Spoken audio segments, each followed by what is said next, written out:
Voilà donc le deuxième débat autour de la problématique de la bibliothèque au sein de la collectivité, outils de développement territorial. Donc avec Sandrine Potaléao, qui est maintenant conseillère livre-lecture à la DRAC Nouvelle-Aquitaine, site de Limoges. Stéphane Barbas, directeur de la lecture publique à la communauté de communes des Bastides en Haut-Agenais-Périgord. Pas facile à dire. Christine Tonnier, directrice de la médiathèque Michel Bézian à Gujan-Mestras, et Valérie Delarare, chef de projet culturel à la mairie de Carbon-Blanc, c'est en Gironde. Donc, je renouvelle les consignes. Merci à tous ceux qui nous rejoignent de couper leur caméra et leur micro, mais d'ouvrir en bas de votre écran la petite fenêtre qui permet de converser et d'écrire toutes les questions que vous aurez ou remarques que vous aurez à transmettre à nos intervenants. Et ça sera donc mon rôle de les transmettre au fur et à mesure. Merci beaucoup et très bon débat. Merci Florence. Est-ce que tout le monde s'entend bien? Oui. Pour moi, ça va. Oui, c'est bon? Oui. Bon, super. Donc moi, je suis Sandrine Pantaléo. Je suis arrivée sur le poste de conseillère livre et lecture sur le site de Limoges pour la DRAC Nouvelle-Aquitaine au 1er juillet. J'aurais eu beaucoup de choses à dire sur le débat précédent puisque moi, j'étais directrice de la bibliothèque. Sandrine, s'il te plaît, il y a un problème avec ton micro. Il le crachote beaucoup. Ah. Est-ce qu'il faut ne pas Il crachote beaucoup. Voilà, oui. Alors là, on ne t'entend plus du tout. Non, on ne t'entend plus du tout. Donc, là, c'est bon. Impeccable. Très bien. Là, c'est bon. Super. Ok, mais moi, je ne vous entends plus par contre. Donc, c'est un peu compliqué. Je mets autre chose. Et là? On t'entend bien. Moi, je t'entends bien. Ok, mais moi, je vous entends à peine. Alors, je change encore. Voilà, je t'entends. Comme ça? Très bien, très très bien. Est-ce que vous m'entendez? Parfait. Oui. Je ne vous entends pas. Tu m'entends pas? Ouais, je vous entends à peine. Mais bon, on va faire comme ça, c'est pas grave. Oui, donc, je disais que je viens d'arriver sur le poste de conseillère livre-lecture à la DRAC Nouvelle-Aquitaine de Limoges, que j'étais auparavant directrice de la bibliothèque départementale de la Dordogne, et que j'avais beaucoup de choses à partager avec ce qui s'est dit sur le débat précédent, voilà, qui parlait beaucoup en termes de confinement, de déconfinement, de préparation, etc. En tout cas, ce n'est pas là-dessus qu'on m'a demandé d'intervenir, donc je vais essayer de suivre le fil de ce dont nous avons pu débattre avec les collègues qui vont intervenir aujourd'hui. Donc la question tourne autour effectivement de la bibliothèque comme outil de développement territorial et de la sensibilisation nécessaire auprès des élus. Dans cette question, Florence avait introduit deux sous-titres. La bibliothèque, lieu culturel ultra performant ou peu onéreux et polyvalent, et comment ne pas céder à toutes les injonctions culturelles. Il y a un problème avec le micro. Est-ce que tu pourrais parler peut-être un petit peu plus lentement parce que ton micro crachote vraiment beaucoup et ça coupe souvent. Donc, peut-être que si tu parlais un petit peu plus lentement, on t'entendrait mieux parce que là, c'est difficile à entendre. Merci.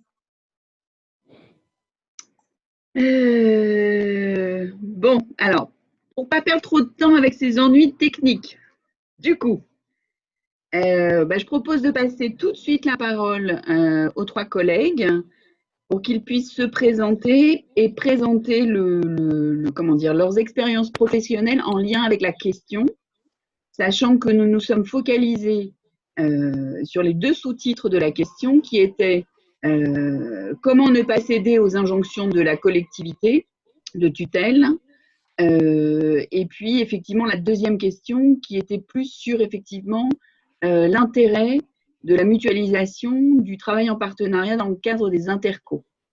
Je propose qu'on commence par Christine. Oui, bonjour. Pour une rapide présentation et le lien entre effectivement tes expériences professionnelles et la première question tout au moins sur les injonctions de la collectivité de tutelle. Oui, alors d'abord je vais me présenter. Donc Christine Tonnier, je suis directrice de la médiathèque de Gujan-Mestras, qui est une commune de plus de 20 000 habitants sur le sud du bassin d'Arcachon. Je suis aussi, on organise un festival littéraire, le festival de littérature policière, qui a lieu d'ailleurs le 26 et le 27 septembre sur le port de la Rosse. Et ensuite, pour la deuxième année consécutive, je suis coordinatrice des bibliothèques du Sud-Bassin qui comprend comme ville Arcachon, la Teste de Buch, Gujan-Mestras et le Teche. Donc, on a une particularité originale, c'est qu'on a une coordination tournante. Alors, par rapport à cette première question, les injonctions des tutelles, c'est vrai que moi, j'ai un peu calé au début parce que la problématique, c'est j'ai pas eu vraiment dans ma carrière professionnelle à faire face à ce type d'injonction. J'ai toujours eu la chance de travailler en proximité. C'est vrai qu'à peut-être sur une petite commune comme Gujan-Mestras avec à peine 20 000 habitants, on est plus en proximité avec les élus. Je suis arrivée sur un projet de création de médiathèque et depuis le début, j'ai toujours porté des projets avec les élus. Et je suis une vieille bibliothécaire, on va dire, puisque j'ai commencé ma carrière à la fin des années 80. Et j'étais portée un peu par le militantisme des bibliothécaires qui portaient des projets hors les murs, qui s'investissaient beaucoup. Et c'est vrai que cette question, là, on avait discuté avec Sandrine, m'a un peu calée.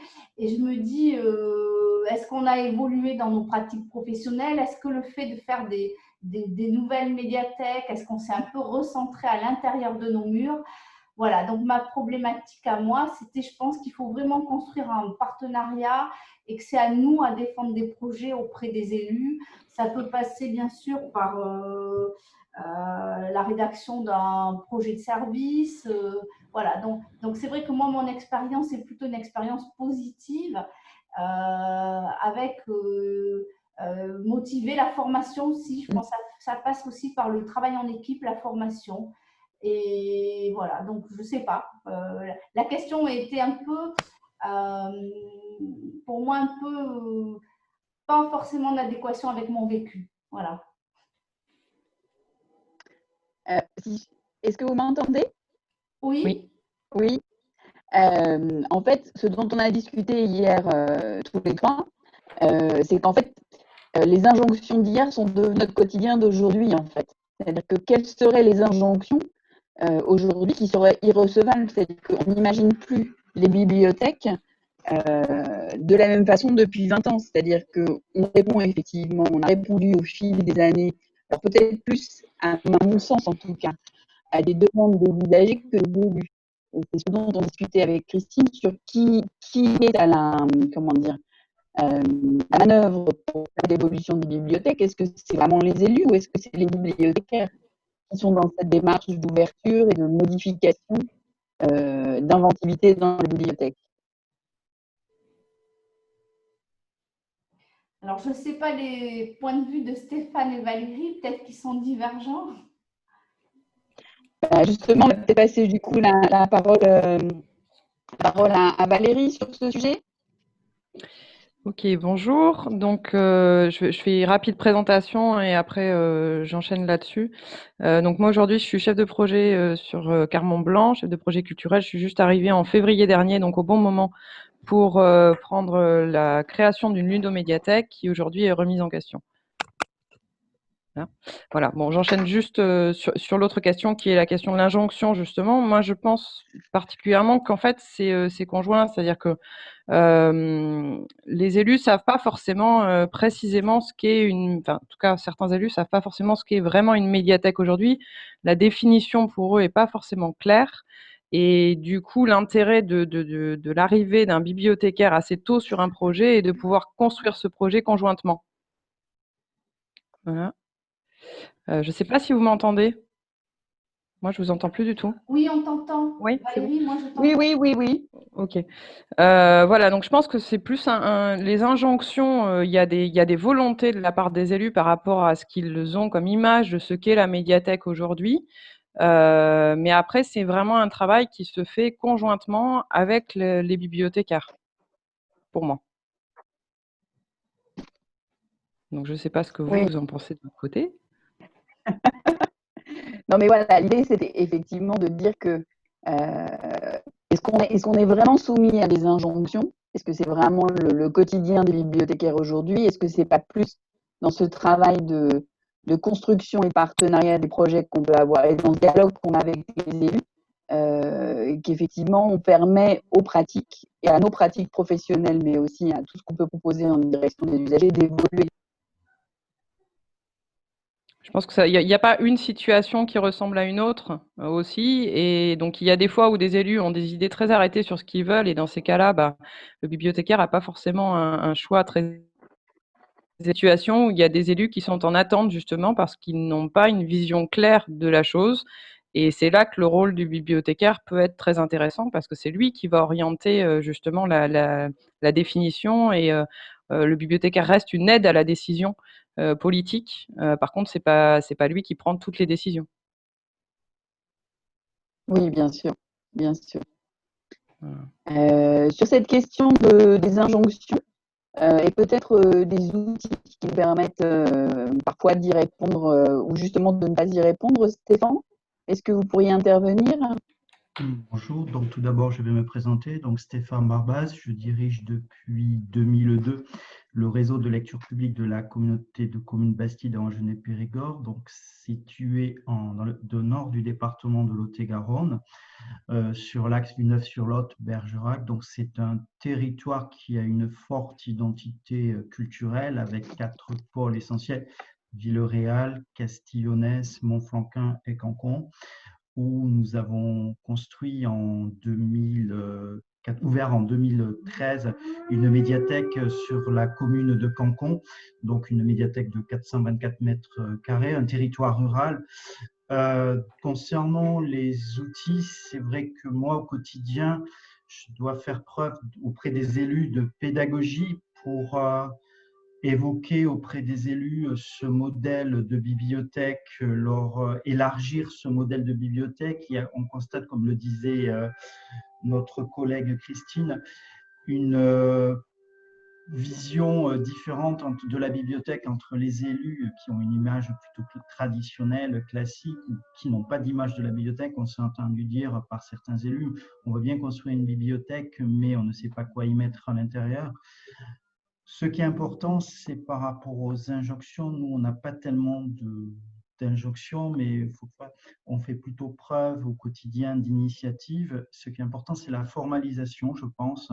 Dans ce cadre-là, nous avons quand même un contrat territoire lecture depuis 2018 avec la DRAC, ce qui oblige des instances de dialogue et puis de concertation pour pouvoir faire aboutir de projets. Donc cette idée à la fois de faire preuve sur le terrain, ce qu'on appelle d'advocacy, et puis de formalisation, c'était là, on va mettre en place à la demande du nouveau directeur général des services de la collectivité, un nouveau PCSES pour la période, pour le mandat à venir. Donc ça, le formalisme plus l'advocacy, ce sont deux notions importantes. Et puis, gardez-nous, en tant que responsable de structure, une vision à moyen terme. Est-ce que vous pouvez nous développer, Stéphane, ce que vous entendez par advocacy? Alors, advocacy, c'est une nouvelle discipline qu'on voit apparaître en bibliothéconomie. C'est le plaidoyer, se faire un petit peu l'avocat de notre raison d'être, qui est la bibliothèque, c'est-à-dire faire en permanence, essayer d'avoir des argumentaires, essayer d'avoir des documents aussi pédagogiques à direction des élus pour leur expliquer ce qui est le cas des bibliothèques, ce qu'est une bibliothèque. Ce qui est important, je pense, c'est aussi de communiquer sur toute l'activité, sur tous les chiffres produits par la bibliothèque. Là, pendant le confinement, on a eu un boom au niveau des inscriptions sur la médiathèque numérique initiée par le département, à peu près 150 usagers qui se sont inscrits alors qu'on n'arrivait pas à développer ce service. Donc là, on a communiqué et continué à communiquer. C'est vrai que pour certains élus, ils ne regardent que le volume de prêts et puis le nombre d'inscrits, alors que la bibliothèque, c'est tout à fait autre chose. Donc, c'est prévoir un argumentaire, le communiquer aussi auprès des collègues qui, lorsqu'ils sont confrontés en service public à des situations, puissent être à l'aise pour pouvoir en discuter. D'accord, très bien. On a abordé aussi hier, quand on en a discuté, justement, et ça reboucle sur le débat précédent, sur ce que Laurence Petit de Bouladac disait, sur comment aussi, par rapport au confinement et au déconfinement, le fait que tous, autant que nous étions très, très démunis quand on nous a dit de fermer du jour au lendemain, et comment nous avons essayé d'imaginer de maintenir une certaine forme de service public, le fait de travailler sur ce qu'on appelle un plan de continuité des services. Est-ce que ça aussi, c'est un élément important, justement pour répondre, ou pas répondre d'ailleurs, à une certaine forme d'injonction des collectivités? Alors, si tu Comment veux, on peut se servir de cet outil? je veux bien répondre parce que quand j'ai entendu Anne Courcou, j'ai travaillé avec elle à La Rochelle avant de venir à Gujan-Mestras. C'est vrai que je n'ai pas vécu du tout la mise en confinement de la même manière. Moi, j'ai demandé et j'ai eu gain de cause, contrairement à elle, pour pouvoir venir dans le bâtiment. C'est vrai que j'habite à 10 minutes à pied de la médiathèque et j'ai réussi à faire valoir un droit de venir sur mon poste de travail. Et j'ai pu mettre en place avec mes collègues une rotation en arguant du volume de la médiathèque.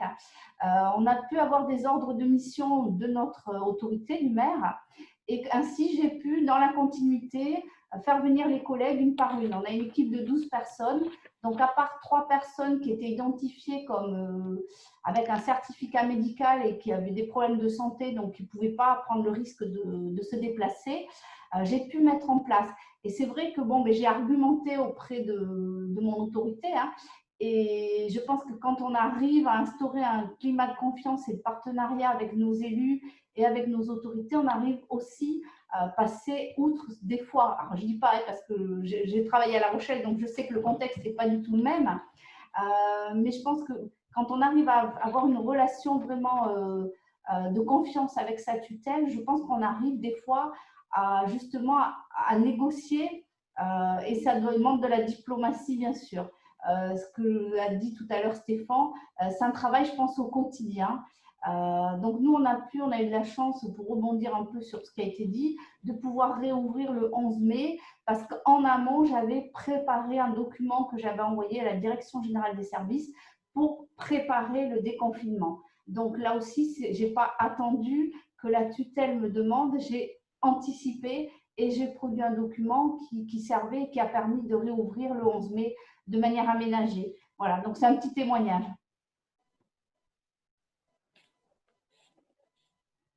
Également, Est-ce que du coup, pardon, mais est-ce que du coup, là, la période qu'on vient de vivre vous a conduit à formaliser un plan de continuité de service sur lequel vous pourrez vous appuyer en cas de nouveaux confinements? Est-ce que du coup, ça vous a conduit effectivement à prévoir, est-ce que ça conduit à nous préparer à une période difficile et à une mise en place d'activités et pour les collègues, comment on organise le télétravail et comment effectivement continuer à rendre un service public?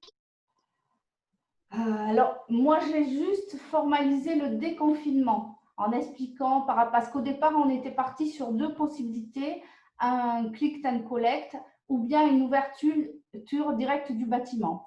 Et donc, j'ai demandé des équipements de sécurité pour le personnel, pour le public. Suite à ma demande, j'ai pu ouvrir directement au public sans passer par le click and collect.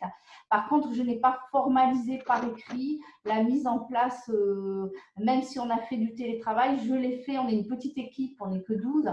Donc, c'est un peu l'exemple de Boulazac. Ça s'est fait vraiment dans la proximité, en adaptant en fonction des personnes, de leurs moyens, parce qu'effectivement, on s'est rendu compte aussi, comme ça a été le cas dans le département de la Creuse, qu'on n'est pas, y compris au niveau du personnel de l'équipe, égaux tous par rapport aux équipements numériques. Moi, j'avais des collègues, le mari et la fille étaient en télétravail, il n'y avait plus de réseau, elles ne pouvaient plus, les tuyaux étaient bouchés. Et donc, j'ai mis en place, mais je ne l'ai pas formalisé. Alors, peut-être qu'éventuellement, je pourrais, mais je n'ai pas eu besoin parce qu'on est une petite équipe et que ça s'est fait un peu comme à Boulazac en continuité. Si je peux me permettre. Merci. Oui.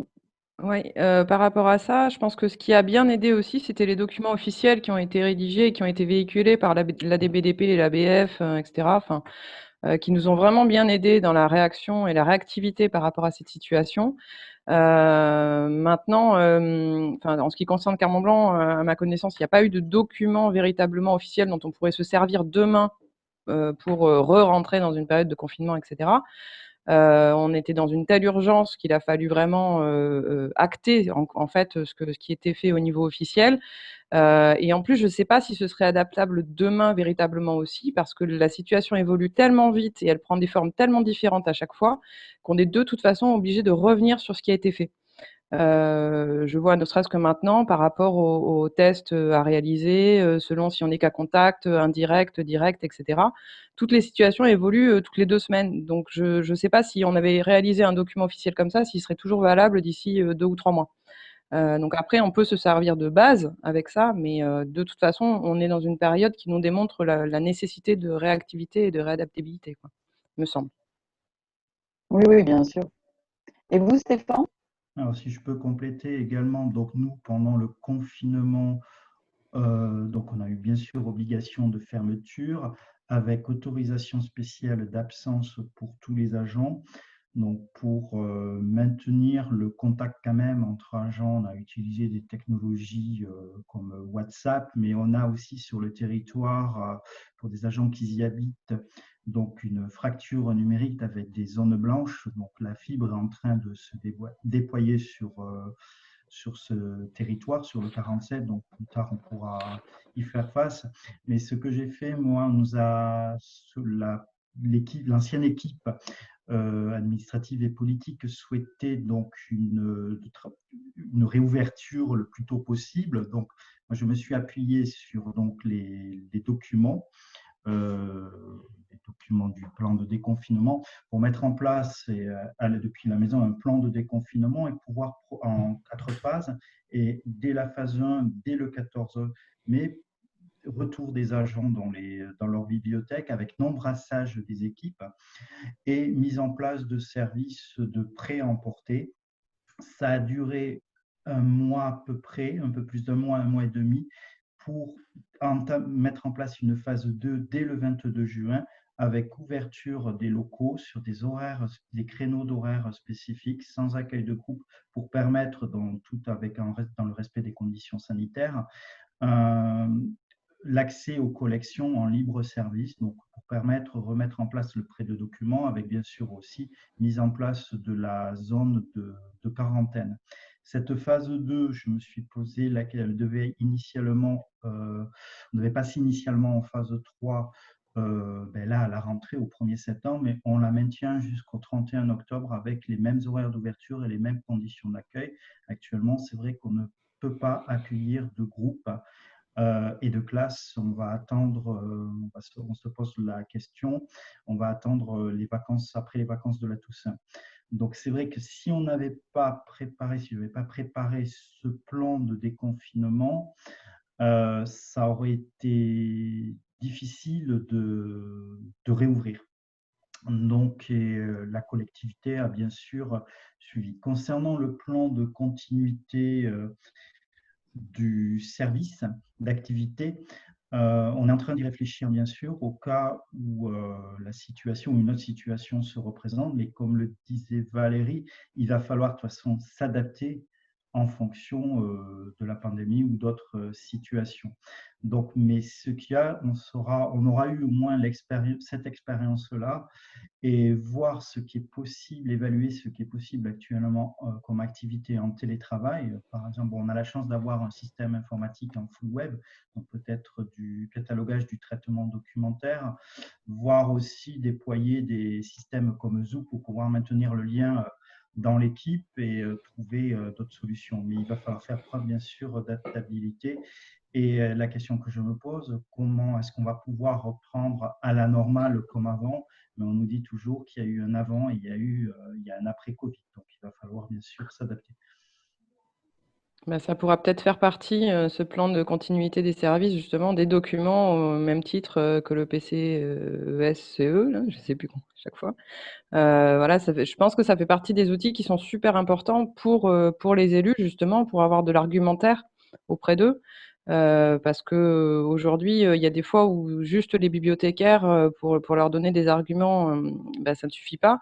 Et c'est tout l'importance aussi de travailler avec les institutions comme la DRAC, comme le conseil départemental, et d'être vraiment en réseau et de travailler conjointement, tous ensemble, sur une définition commune pour avoir une définition claire à apporter aux élus, parce que ça l'est rarement pour eux, me semble-t-il.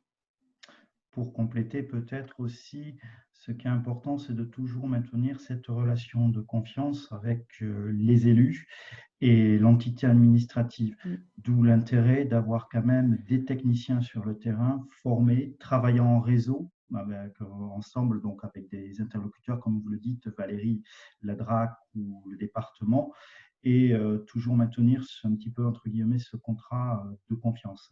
Dans ces cas-là, les élus laisseront faire et feront confiance aux techniciens, comme on le voit dans d'autres services comme l'urbanisme ou le service voirie.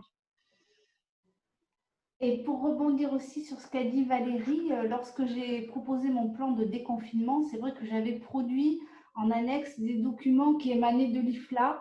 Et après, c'est vrai que Bibliogironde, donc la bibliothèque départementale de la Gironde, régulièrement, je sais qu'Alain Dupérier, tout à l'heure, j'ai vu son nom apparaître, nous envoyait régulièrement. Et c'est vrai que nous, on a commencé une quinzaine de 10 jours, on est passé à 5 jours. Après, en discutant avec des collègues, on est passé, maintenant, on est à 1 jour de quarantaine, sachant qu'on nettoie tous les livres. Toutes les couvertures sont désinfectées. Mais c'est vrai que moi, je me suis appuyée pour argumenter auprès de la Direction générale des services des outils qui étaient déjà fournis par des instances internationales ou départementales.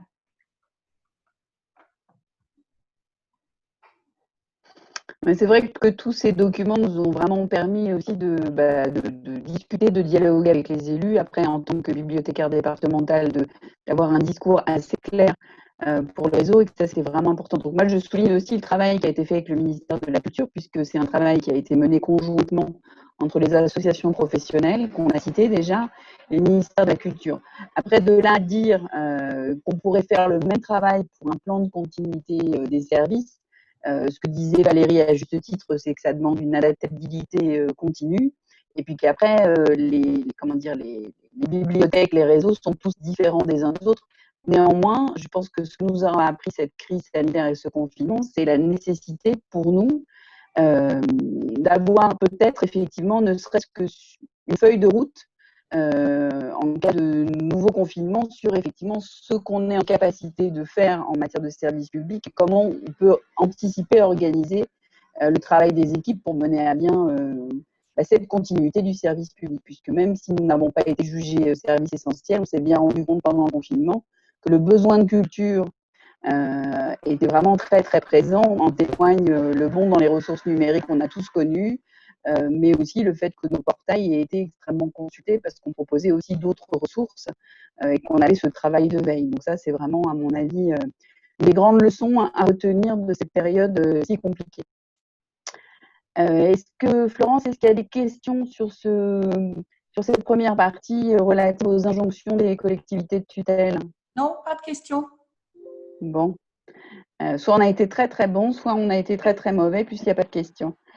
Donc la deuxième partie de la question telle que tu me l'avais soumise, Florence, tournait autour de l'intercommunalité et des territoires. Je pense que c'est quelque chose je pense que c'est quelque chose qui fait consensus aujourd'hui dans la profession, que de se dire que la mutualisation est préférable à l'isolement municipal. Pour autant, les choses ne sont pas aussi simples, puisque effectivement, on est sur des territoires mouvants, on est sur des montages administratifs parfois compliqués. La compétence lecture publique, la compétence culturelle, comment on la partage, comment on la définit, tout ça, c'est loin d'être clair, et surtout, c'est très changeant d'une collectivité à l'autre. Donc, si on parle de ça, quelles sont les difficultés plus que les atouts, puisque les atouts, on en est tous, à mon avis, intimement convaincus. qu'on peut rencontrer effectivement quand on est dans dans ce partage et dans cette mutualisation au sein d'un EPCI. Est-ce que, Valérie, puisqu'on en a parlé un petit peu hier ou avant-hier, je ne sais plus, sur la stabilité des EPCI, vous auriez quelques éléments à nous apporter, notamment liés à votre expérience? Alors, dans ce sujet-là, effectivement, j'ai vécu un cas un peu particulier qui est une fusion, défusion, refusion en l'espace d'à peu près 3 ans. Donc, ça a été un peu particulier. Donc, juste pour parler de cette expérience-là, je suis arrivée sur la communauté de communes du Branay en 2012. Il y avait alors 8 communes. Et donc, ils ont voulu créer un réseau de médiathèques avec 2 médiathèques, donc ce qui a été fait. En 2014, il y a eu l'ouverture de la première bibliothèque. À ce moment-là, il y a eu une fusion de communautés de communes. Entre l'ancienne avec 8 communes, on est passé à 15 communes. Et puis, en 2015, la deuxième médiathèque a ouvert. Et en 2016, il y a eu défusion de la communauté de communes de 2014 pour une refusion avec 2 autres communautés de communes. Donc, ça a été vraiment une période alors très enrichissante, mais très compliquée à gérer. Parce que la question qui se posait au tout début, c'était de travailler en réseau, justement, au début avec 2 médiathèques, et puis après, c'était peut-être d'élargir à d'autres médiathèques du territoire. Et au final, eh ben, on n'a pas pu élargir avec ces autres médiathèques du territoire, voire il a fallu qu'on fasse un rétropédalage sur certaines choses et qu'on s'oriente vers d'autres médiathèques qu'on n'avait pas forcément pointées au départ.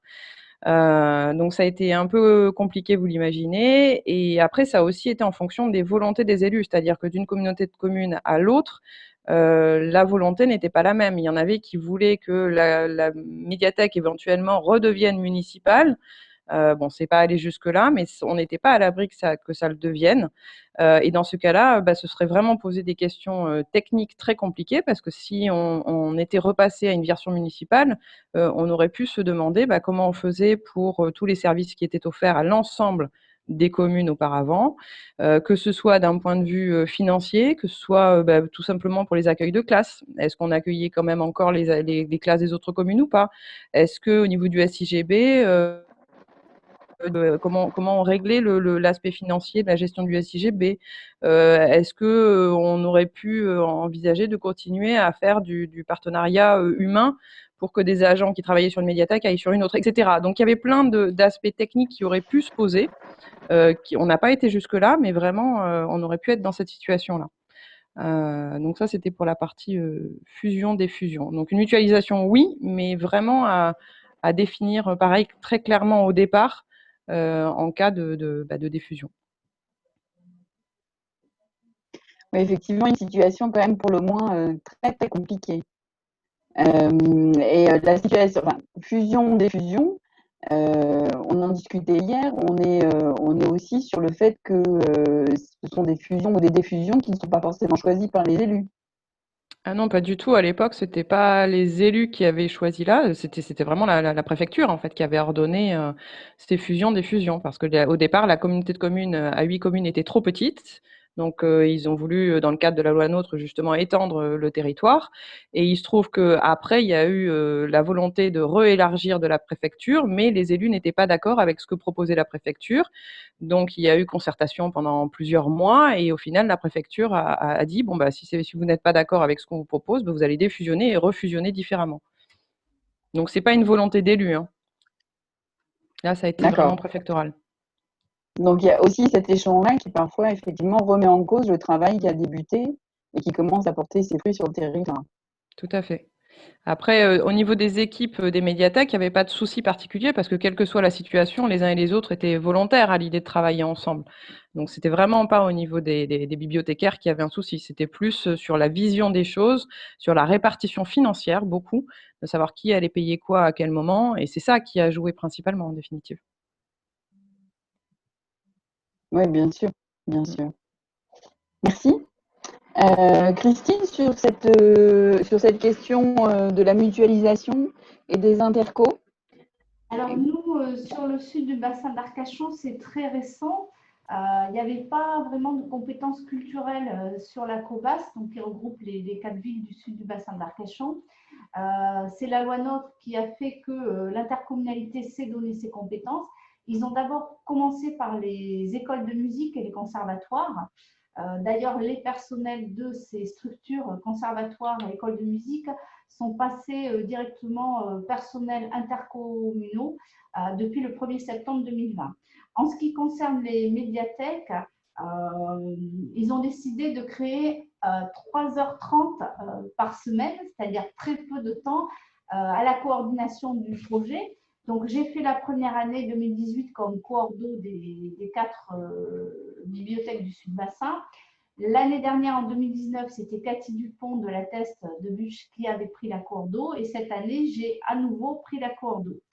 Alors, c'est vrai qu'on a plus d'écueils pour le moment et on manque de moyens humains pour vraiment travailler sur un vrai réseau de lecture publique. On a quand même un SIGB commun, un portail commun, mais on a du mal parce qu'on n'a pas forcément les mêmes pratiques. Enfin, il y a toutes les cultures à mettre en place. Et c'est vrai qu'avec le peu de moyens humains qu'on a, on a cet écueil de trouver du temps pour se réunir, pour mettre des projets ensemble. Alors, on a beaucoup travaillé, mais c'est vrai qu'en plus, avec les élections, le confinement, ça n'a pas aidé.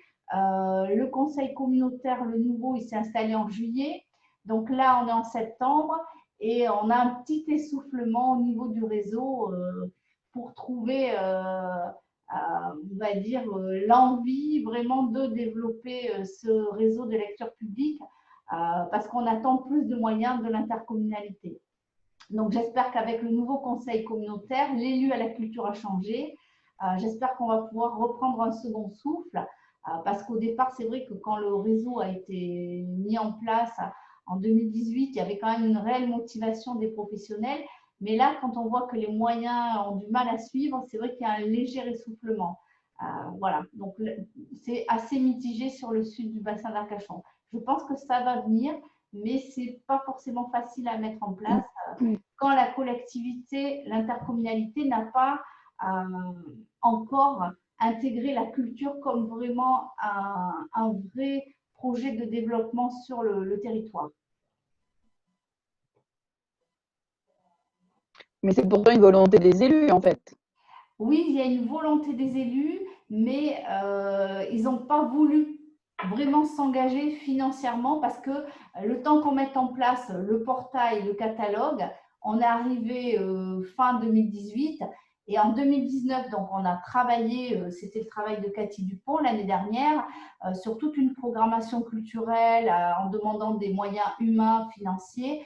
Et ensuite, donc, quand on a fait le bilan qui a été proposé fin 2019, on est arrivé sur une année électorale et là, on est resté un peu… voilà. Donc, c'est vrai que des fois, il y a un temps de la politique qui n'est pas forcément le temps des professionnels et que par moment, ce temps des politiques lié à des élections, à des renouvellements d'équipes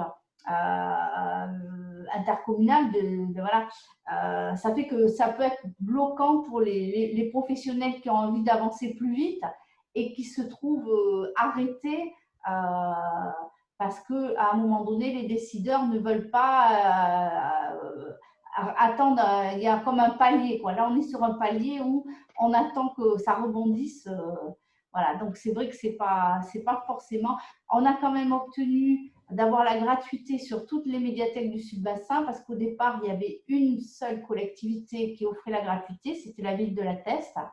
Donc, le côté positif de l'intercommunalité, parce que le projet, c'était de faire une carte unique, parce que pour le moment, les lecteurs, il y a un portail commun, un logiciel commun, mais s'ils veulent circuler sur le bassin, ils doivent prendre 4 cartes, 4 abonnements. Donc, on a travaillé auprès des politiques, ce n'était pas gagné, y compris dans ma ville, pour la gratuité. Donc, ça y est, on a déjà les 4 communes gratuites. Donc, il y a quand même des choses qui avancent, mais c'est vrai que le temps, des fois, des personnels, on voudrait que ça avance plus vite et que les élus ont leur propre calendrier. Oui, bien sûr.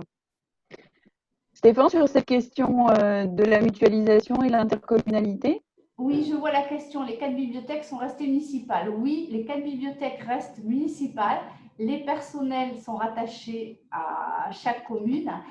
En fait, l'intercommunalité, elle prend en charge le SIGB, le portail. Et ensuite, ce qu'on souhaitait nous développer, éventuellement une carte unique.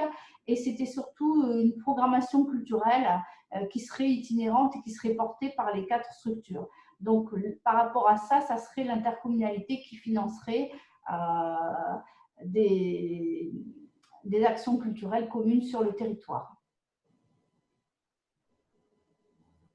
Sur notre territoire, la CCBHAP, donc historiquement, cette communauté de communes, nous on a un vieux réseau de lecture publique, puisque le Mont-Flanquinois, donc ancienne communauté de communes du Mont-Flanquinois, lors de sa création en 1998, les élus avaient décidé de la prise de compétences optionnelles, gestion du réseau de lecture publique, donc gestion de la médiathèque de Montflanquin et puis des points lecture qu'il y avait sur ce territoire. 2003, il s'agrandit avec l'absorption des communes autour du Canconnet, donc la compétence s'est étendue.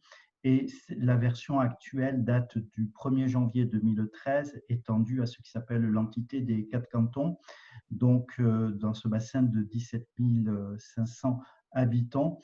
Donc la compétence lecture publique a été de fait décidée par les élus et reprise dès lors. Donc en termes de légitimité, là les élus ont continué tout au long de ces 22 années à étendre cette compétence de lecture publique, donc c'est-à-dire qu'on gère la lecture publique est entièrement intercommunale. La question se pose maintenant, comment garder du lien avec les communes sans s'entendre dire que tout se passe au niveau de la communauté de communes. D'accord, mais sur justement l'intérêt de la mutualisation et parce qu'on en discutait hier quand on s'est parlé au téléphone, l'équilibre à trouver entre l'intercommunalité et des équipements qui restent des équipements de proximité et le lien qui doit perdurer avec les municipalités. C'est ça. Donc les 4 communes essentielles qui sont Cancon, Montflanquin, Castillonnès et Villeréal, travailler de maintenir ce lien de proximité avec les équipes sur le terrain d'élus, les associations, les écoles bien sûr, pour maintenir des particularités entre bibliothèques et vraiment avoir aussi des identités locales s'appuyant sur les communes. Donc ça, c'est un lien important à maintenir.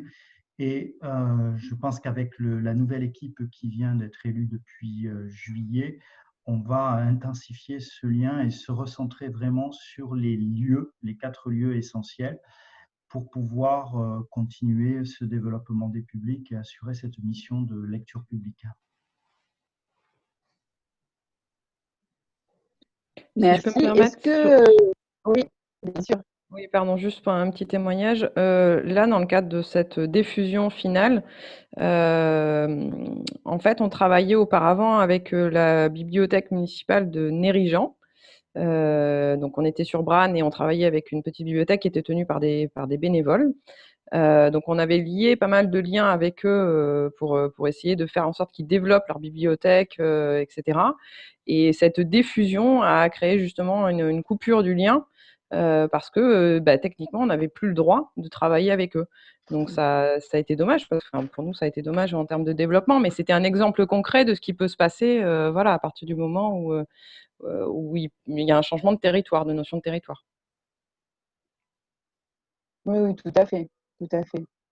Sur, moi, quand on en discutait hier avec Stéphane sur l'intérêt des réseaux, moi j'ai connu en Dordogne aussi le fait que des prises de compétences qui n'ont pas été suffisamment réfléchies en amont et qui engendrent derrière finalement une vraie coupure avec la commune mais une coupure avec la commune, puisqu'on considère que le lieu n'est plus du tout municipal, mais juste intercommunal. Donc, quand il y a un souci, c'est effectivement vers l'interco qu'il faut se tourner. Mais je trouve que c'est un mauvais calcul aussi du côté des élus municipaux, dans la mesure où la bibliothèque, elle est sur un territoire donné, elle est sur leur commune, donc c'est leurs usagers, leurs habitants qu'elle dessert.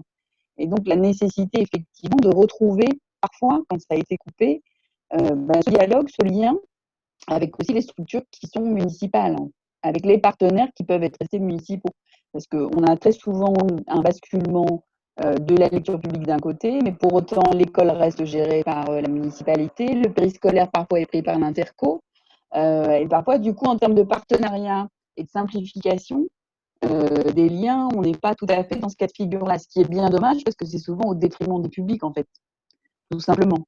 Donc, l'idée aussi, quand on travaille au sein d'un réseau interco, de continuer à maintenir ce lien avec les élus municipaux et avec les structures municipales pour bien faire comprendre que la bibliothèque, bien que au sein d'un réseau, et donc disposant normalement de plus de moyens, reste un équipement de proximité au service des habitants d'une commune donnée, même si le rayon d'action est plus important. Ça me semble vraiment être une donnée importante pour nous bibliothécaires et pour nous, une donnée à défendre auprès des élus, qu'ils soient interco ou municipaux. Je ne sais pas ce que Christine et Stéphane en pensent.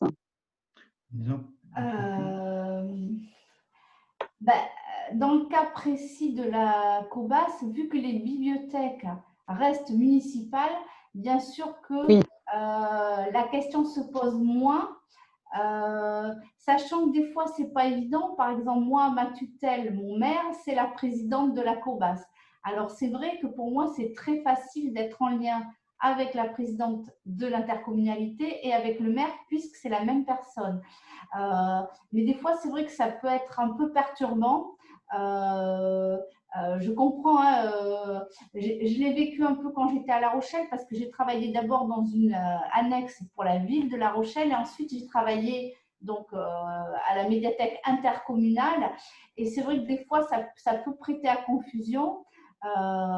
C'est vrai que moi je pense que les bibliothèques, bien sûr, elles s'inscrivent dans leur territoire, sachant que ça dépend aussi géographiquement de comment ça se passe.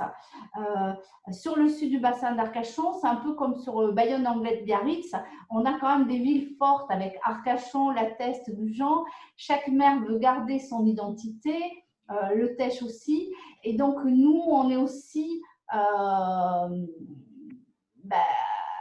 porteurs un peu de la culture du territoire.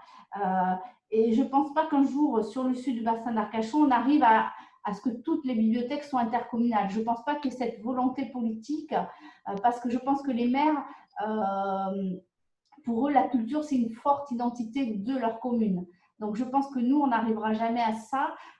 La question, c'est peut-être aussi, excuse-moi, je te coupe, mais est-ce que l'intérêt, justement, par rapport à ce qu'on voit, c'est est-ce que, en définitive, il faut véritablement qu'on aille sur un transfert total vers l'intercommunalité, ou est-ce qu'au contraire, finalement, cette notion de bibliothèque municipale qui travaille en intercommunalité et sur lesquelles des aspects pourraient être définis ne serait pas plus intéressante et plus pertinente?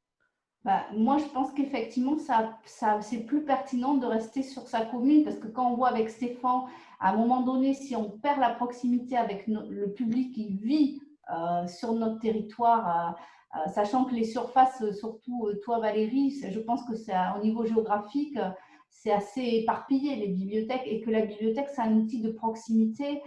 Et c'est vrai que pour travailler avec les autres services de la ville, c'est plus facile quand on mène des projets. Là, je vais monter un projet avec le service développement durable de la ville. C'est plus facile avec les écoles quand on est au sein d'une même commune. Si on avait eu un statut intercommunal, ça aurait été plus complexe de mettre des projets en place avec les services à proximité de la médiathèque sur le territoire de la commune.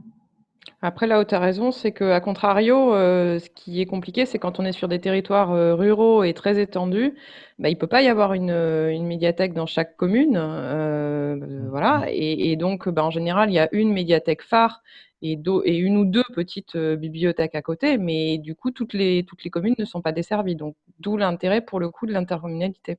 Alors, pour revenir sur aussi cette notion de lecture publique en milieu rural, la lecture publique intercommunale en milieu rural, l'erreur qu'on avait pu commettre jusqu'en 2013, c'était de se dire, il y a une tête de réseau et puis un petit peu des bibliothèques annexes. Ce que j'ai fait, j'ai cassé cette image et j'ai dénommé 2 médiathèques, donc Montflanquin, Cancon, 4 bibliothèques et des points lecture, pour casser un petit peu ces liens tête de réseau et puis bibliothèque un petit peu entre guillemets relais ou annexe.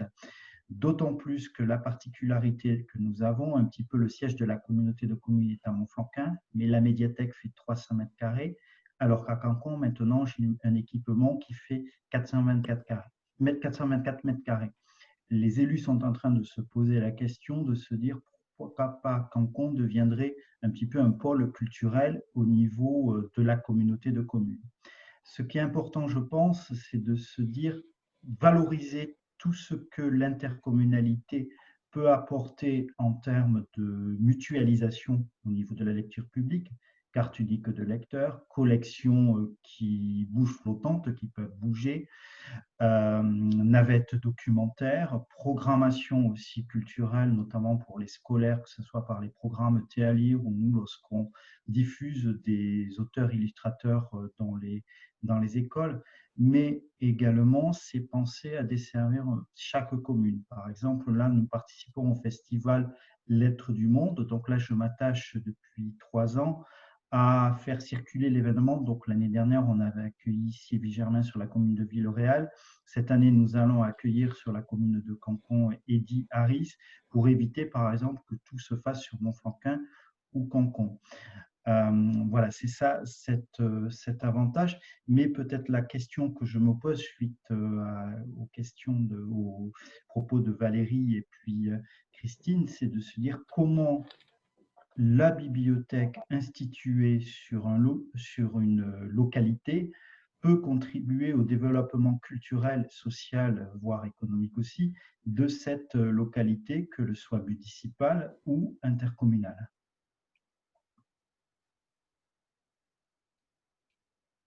Oui, tout à fait. Moi, j'ai fait une petite étude hier, alors rapide, hein, qui ne vaut que ce qu'elle vaut, sur les coûts des bibliothèques, les coûts de fonctionnement. Stéphane me disait que quand on négociait avec les élus, il était facile pour nous de leur rappeler le coût d'une piscine municipale par rapport au coût d'une bibliothèque. Effectivement, on n'est pas du tout dans les mêmes coûts d'investissement ni les coûts de fonctionnement et d'exploitation à l'année. Et donc, j'ai fait un petit, en partant des chiffres du SLR, en partant des statistiques, j'ai fait une petite étude sur le coût de fonctionnement de médiathèques. Alors, je suis partie de médiathèques que je connaissais, des réseaux intercommunaux que je connaissais, donc en Dordogne, puisque c'est le seul réseau que je connaisse pour l'instant, vraiment. Et en fait, ce qui ressort de cette toute petite étude, c'est que une bibliothèque, ça coûte aussi cher par habitant, que ce soit au sein d'un réseau interco, que ce soit au sein d'une municipalité. Donc l'intérêt, il n'est pas tant, en tout cas pour les élus, de la mutualisation financière, puisque finalement ça revient grosso modo au même. Si ce n'est que normalement ça devrait même coûter un tout petit peu plus cher sur les réseaux interco s'il y avait les moyens humains nécessaires, notamment pour la coordination et une mise en place d'une vraie mutualisation, parce que moi, dans les réseaux que je connais en Dordogne, trop souvent, la prise de compétences lecture publique a été faite sans pour autant augmenter les moyens humains. Et pour de la coordination et de la mutualisation, il faut des moyens humains, ne serait-ce que parce qu'on gère des équipes très différentes et qu'on a besoin de temps pour regrouper, convaincre, former et développer une culture commune. Donc, c'est là où vraiment ça pêche. Et donc, ce que je voulais dire, c'est que la mutualisation, elle est peut-être à la limite plus profitable. Elle n'est pas profitable en termes financiers, mais elle est plus profitable pour les professionnels, pour justement le fait notamment en milieu rural de ne plus être tout seul au sein de sa structure municipale, parce que quand on est un salarié déjà dans une petite commune, c'est énorme. Mais le fait d'avoir du coup une communauté professionnelle avec laquelle on peut échanger, donc du coup dynamiser l'image qu'on a de sa propre structure et des services qu'on peut proposer aux usagers, le bénéfice il est là, mais il est aussi surtout en direction des habitants de la communauté de communes, puisque l'idée c'est effectivement d'avoir quand même en mutualisant les moyens, la possibilité de la circulation des documents, d'une visibilité plus importante de la politique culturelle. Je ne sais pas, qu'est-ce que vous en pensez, vous, par rapport à ça? Quels sont les bénéfices? Est-ce que les bénéfices, si on évacue la question financière, puisque ce n'est pas la vraie question au final, les bénéfices qu'on peut en tirer, nous, professionnels, et du côté des usagers? Je pense que le bénéfice humain, il est indéniable. Forcément, à partir du moment où on partage les connaissances et qu'on partage le travail et qu'on est dans la notion de partage, on y gagne forcément. Après, sur l'aspect technique aussi, on peut y gagner. Enfin, sur tous les plans, on peut y gagner en définitive. Mais ça va toujours à contrario aussi. Il y a toujours des contraintes qui vont de pair. C'est-à-dire que sur l'aspect humain, ça demande effectivement d'avoir des moyens humains qui aujourd'hui ne sont rarement présents en milieu rural. En général, on les a, mais grâce aux bénévoles. On les a pas forcément grâce à des bibliothécaires formés, etc. Ça apporte autre chose aussi, moi je trouve, de travailler avec des bénévoles. Justement, ça ouvre un petit peu la vision des choses. Donc c'est complémentaire, ça peut fonctionner, mais ça demande un véritable travail derrière avec un minimum de moyens et on les a pas toujours. Je vais rejoindre un peu Valérie sur les moyens humains, parce que là, c'est notre écueil en ce moment sur le sud du bassin d'Arcachon. Moi, je trouve que c'est intéressant professionnellement, parce qu'on est confronté aussi, voilà, parce que des fois, moi, ça fait depuis 17 ans que je suis dans cette commune. Je trouve que se confronter aux pratiques des autres, et puis il y a une stimulation. Par exemple, à Arcachon a ouvert une médiathèque avec une ludothèque.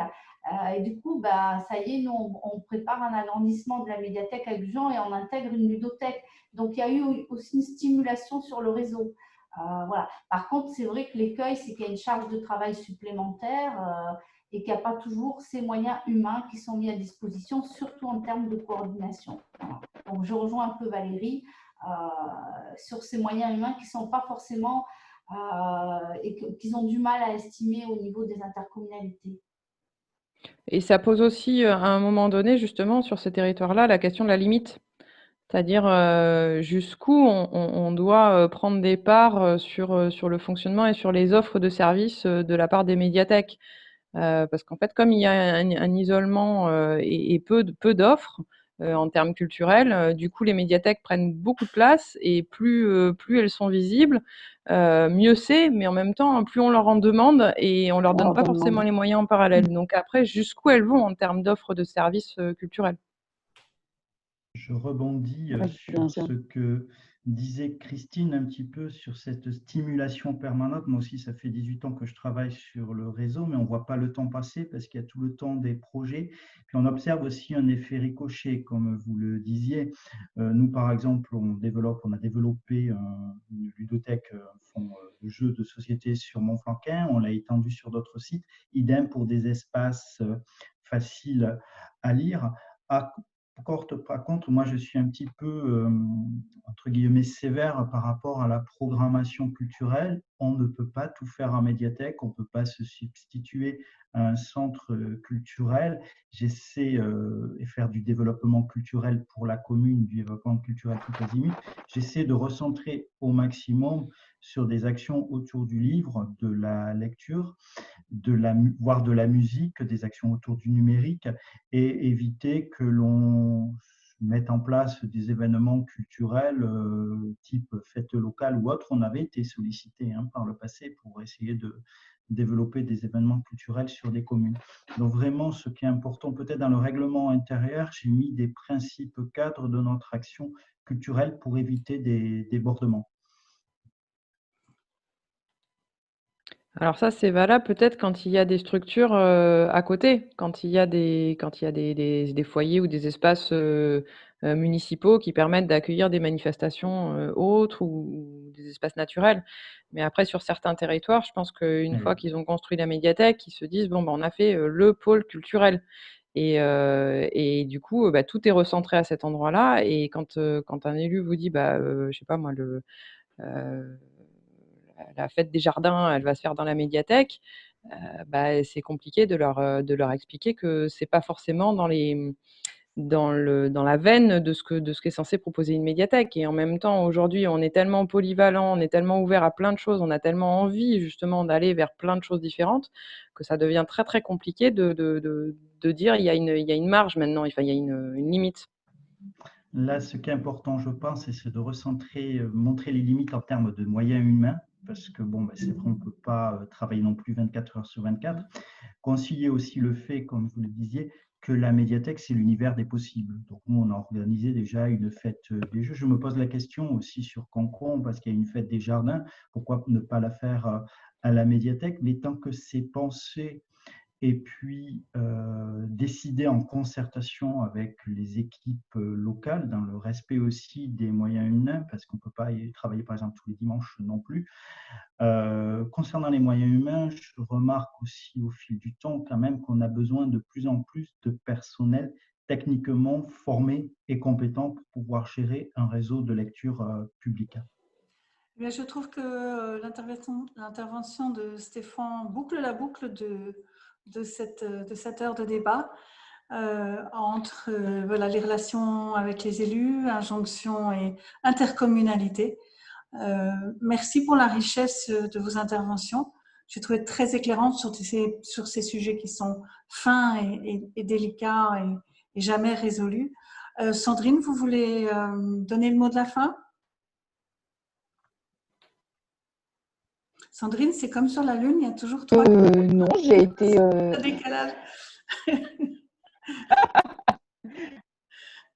Non, j'ai été ravie d'échanger effectivement avec mes 3 collègues sur effectivement des problématiques à la fois communes et vécues très différemment sur les territoires. Et ce qui fait la richesse des territoires, des bibliothèques et de nos liens aussi avec les élus. Merci beaucoup à tous. Merci beaucoup. Merci. Merci. Au revoir.